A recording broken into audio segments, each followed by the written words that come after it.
I'm sorry, I can't do this. Sorry. I can't do this. I just can't. It's too nerve-wracking. What do you mean you can't? What's wrong? Of course you can do this.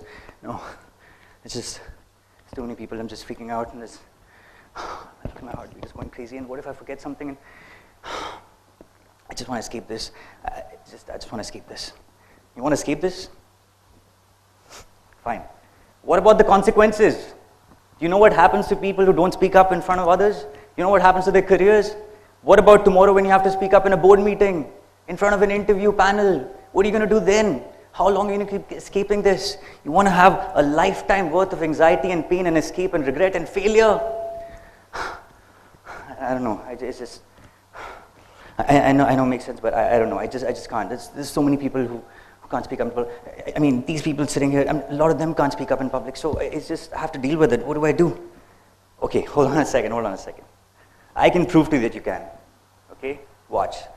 How many of you guys over here can come up here and confidently speak up? Can I get a show of hands? So just maybe, what, 10, 15%, right? But watch, hold on. How many of you who didn't raise your hands, if I were to put a gun to your parents' heads and told you then you have to come up here and speak, or I'm going to shoot them, would you then be afraid, or would you come up and speak? How many of you say you would still not come up and speak to save your parents' life? Show of hands. 0. What about you? Put a gun to your parents' head, you wouldn't come up and speak? No, of course. And what are you saying? I mean, it is life and death situation. Of course I'd be able to speak. That's not a big deal then. Exactly. Life and death situation. Your career is on the line. That's life, isn't it? What are you going to do? Isn't that a big thing for you? Because when you look at the big fear of life and death, then you start thinking this is easy, this is nothing. But you know what? Your career, your entire life is at stake. That is a big consequence. It is like a gun to your head. And if you start focusing on the big pain that you're going to be getting tomorrow, if you don't do this today, you are going to think that this is nothing, isn't it? Okay, that makes sense. I suppose I could. All right, so how do I get comfortable and be able to do this like you? Okay, so it's got to start from the outset. All right, it has to start from the outset. What is the first thing that comes to your mind when you think about speaking in front of a crowd? The first thing that comes to my mind. You want me to say it? Yeah, go ahead and say it. It's the first thing that comes to your head when you look at a group of people. The first thing that comes to my mind is, oh, fuck. Okay, he made me say it. There's a lot of other swear words that come also, which I definitely can't say right now. And then I start saying, oh my God, I need to escape this. And I start finding ways of escaping it. Oh, no wonder you have a fear of public speaking.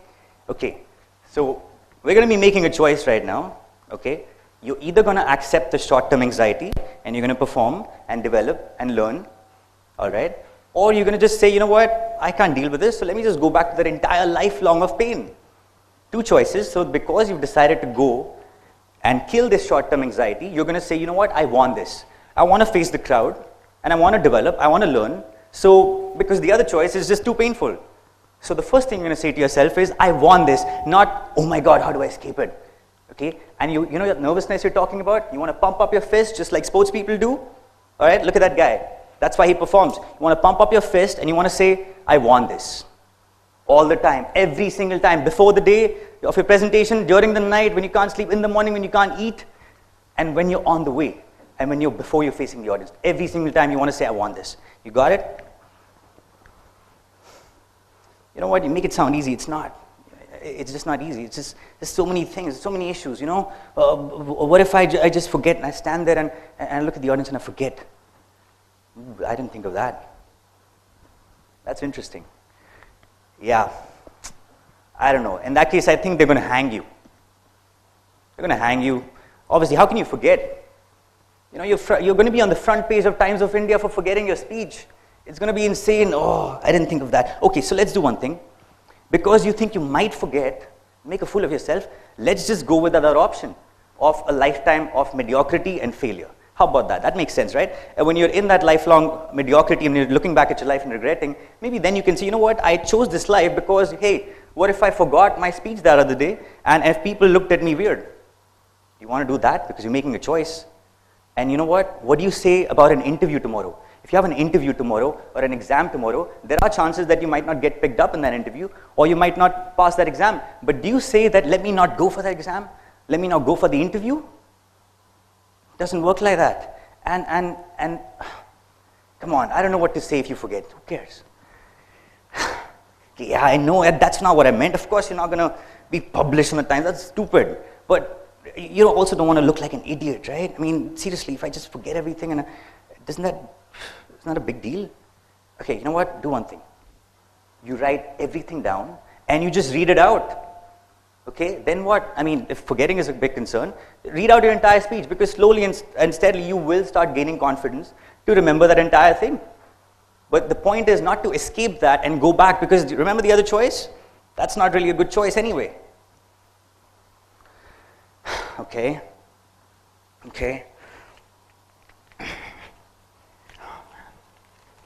All right. But English, okay, yeah, you know what? English is also a problem for me. I'm not fluent, and I fumble a lot. So what do I do about that? It just makes me awkward. English. What about all the successful Europeans who speak in broken English all the time? People are not judging you on your English speaking. People are testing you on your confidence. And do you really want to go back because you don't speak English? You want to escape the situation and enter that entire life of mediocrity because people would laugh at your English? Who's the Prime Minister of our country? What if he said that? Come on, man. You ever think smarter than that? Okay. Fine. There's too many people. There's just too many people. You know, you give me 4, 5 people, 6 people, 100 people, and there's an IIT professor sitting in the audience. What are you saying? I can't do this. And the eye is looking at me. I can't even make eye contact with them. There's too many eyes looking at me. All right, hold on. Isn't that what you want? You want more people. You want more people to notice you, right? That's the whole point, isn't it? What do you want? Like an entire 2 people audience clapping for you? What is wrong with you? You want more eyes. And by the way, what's up with his eyes? You know, that's how people see. People see with their eyes. How do you want them to see you? With their ankles or something? Doesn't make sense. You want them to, and you want to, first of all, get out of that little daze you're hiding behind. Come out in front and say, you know what? Look at me. I want people to look at me. And by the way, don't say this out loud. You're going to be looking like a retard, okay? In your head, you want to say, look at me. I am going to share an idea with you, which, by the way, might bore the crap out of you today. I don't know, but still, even if it bores, and here's the beauty of entering this short-term anxiety, even if it bores the crap out of you today, I will still walk away from here feeling a little more confident for the next presentation. I'll have moved a few steps closer towards my desired self. And that is what matters to me, right? That's the choice you're making, isn't it? So, who cares? Eyes, say you want more eyes looking at you. Okay, okay, I know, I'm not trying to make an excuse. I know it all sounds rational and it's all logical, but it's not me. That's not natural. It's just not me. I've always been this way, man. I mean, if I was younger, that'd be okay, but I'm 40 years old. I'm like 15, 20 years I've been this way. 40, 50, I mean, come on. I can't. You know what, it's not natural. Maybe it's someone else's style, but I can't. Natural? You know what else is natural? Disease. So next time you get sick, don't let the doctor interfere. Say, you know what, I don't want you to interfere in this natural process. Let me die of whatever disease I have. And what about rapists? If they tomorrow walk away and say, you know what, yeah, I raped a girl, I've been raping a girl for 20 years, it just naturally feels okay to do so. God made me this way. It comes naturally to us, so why are you stopping us now? Let us rape in peace. What's wrong with you? Are you going to accept that? Do you really want to be natural and worthless and live in a lifelong of pain and mediocrity and look at other people push you down and pass you by just because you didn't speak up and you wanted to be natural and worthless? Or do you want to be unnatural and confident, learn, grow, succeed, and be in control?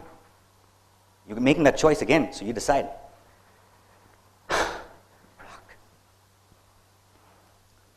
Okay, all right, you know what, definitely, you're right. I can't go back to the other choice. I need to do this, and it doesn't make sense to pick the other choice. I have to do this, obviously. Okay, you make perfect sense. But I'm pumped up, believe me, I'm pumped up with your talk. I really want to do this, but then suddenly I get this pounding heartbeat, and all of that talk just goes and I just feel that there's this nervousness, I just won't be able to perform. What do I do about this nervousness? Seriously, I'm not making an excuse. Okay, you know what? There's a lot of things that you're going to be doing in your life. Look at this, okay? All of this is going to make you nervous, but it's fun too, okay? So you're going to have to just channelize your nervousness. Sachin Tendulkar, 200 test match, was he not nervous? Of course he was. 100 century, every single century he scored, he was nervous. Every time he wanted to get off the mark, he was nervous. And we're talking about Sachin Tendulkar, 200 test match, 20 years of career, and he was still nervous. I am not saying that you're not going to be nervous. You are going to be nervous. You are going to be feeling a little scared, okay? The biggest orator in the world, Anthony Robbins, he jumps up and down 500 times before an audience because he's nervous.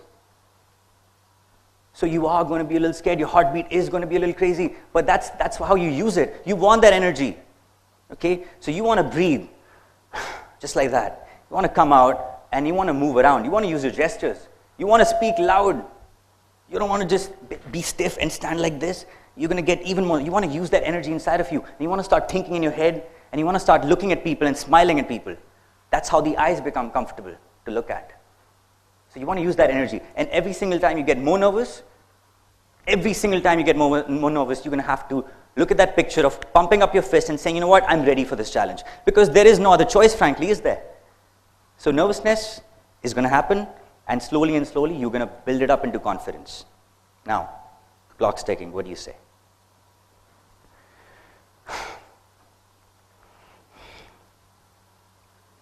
Okay, so fine. If I forget, I'm not going to be published on the Times of India. Come on, that's just stupid. What is there to be afraid of? People, yeah, I want more people. English, I don't care about my English. I care about moving out of that situation that I'm designing for myself. I don't want to be in that situation, okay? I can do this.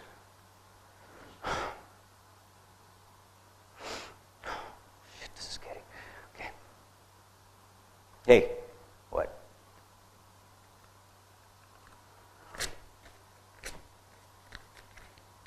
Watch me. Ladies and gentlemen, that was the dialogue I used to conquer my phobia of public speaking.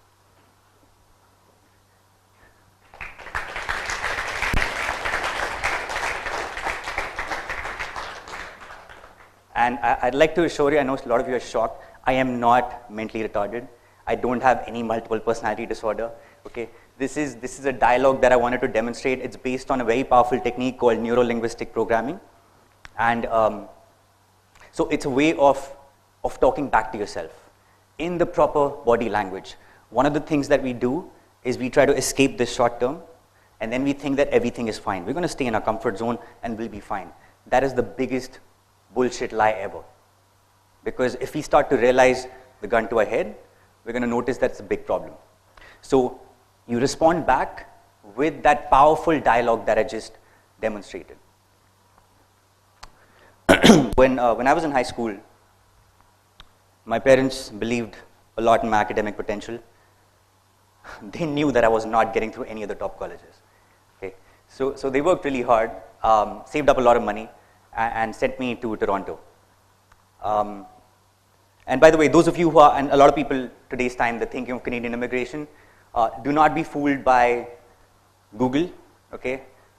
I Googled Toronto on Google Images. I thought I was going to see this, and guess what I ended up seeing? That.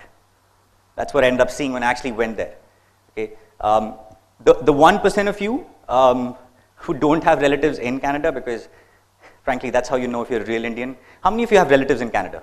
Show of hands. Okay, at least in North India, pretty much every single person, every time they hear Toronto or Canada, they say, oh yeah, I have a relative there. So for the 1% of you who don't, let me tell you a little about the weather. For 8 months of the year, it's like living in your freezer. Okay?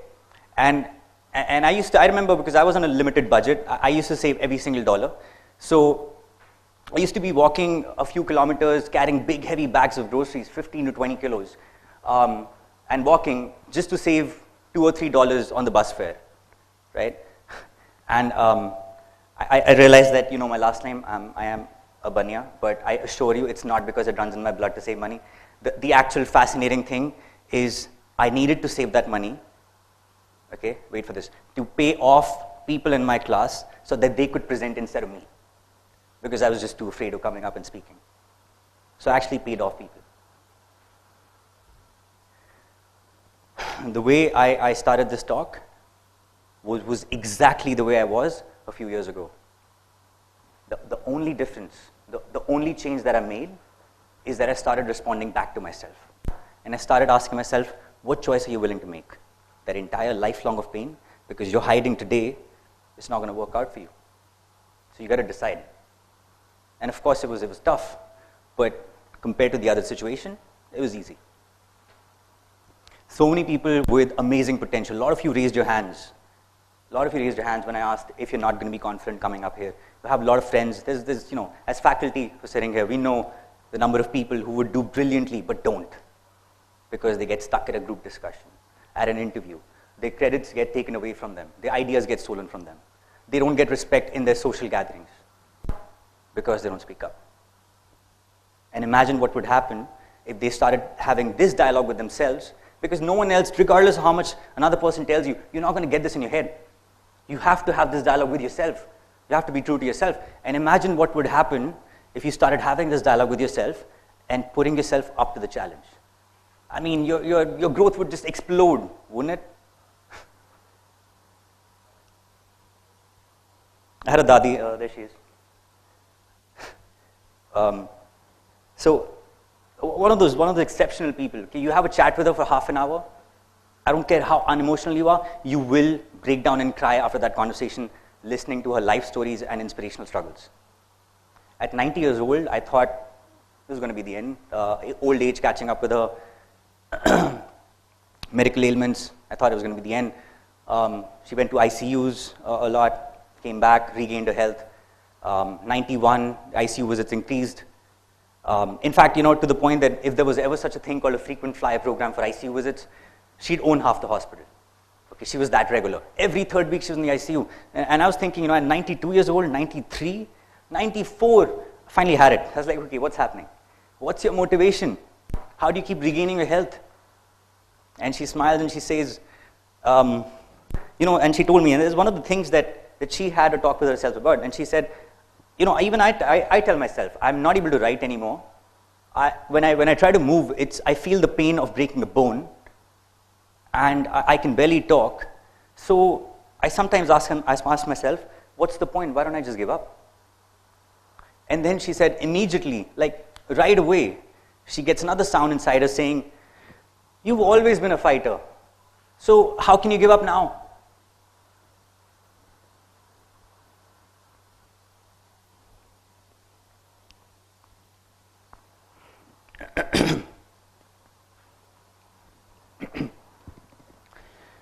And she gathers just enough courage to write one more poem. So I thought to myself, the kind of life I was choosing, paying people off and moving away, I am filling my life up with anxiety and pain and regret. I mean, I don't want to be at my dadi's and look back at my life and say I'm a nobody. I kept running away.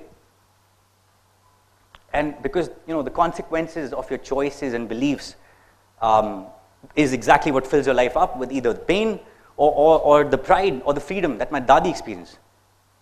And so for me, it was just an easy decision, right? I want to ask all of you who are actually facing that problem or are afraid to speak up in front of a crowd. Are you really willing to go in that entire situation every single day, escaping, hiding? Oh my God, what if I forget something? What if this person thinks this about me? I just want to escape this, anything but this. Or do you want to just move out of there? Okay, come up in front of the crowd, pump your fist, and say, you know what? Anything but that. You want to laugh at me? Go ahead. Because frankly, I don't really care about this audience. I care about what I'm going to be 10 years from now. What I'm going to think about myself 10 years from now.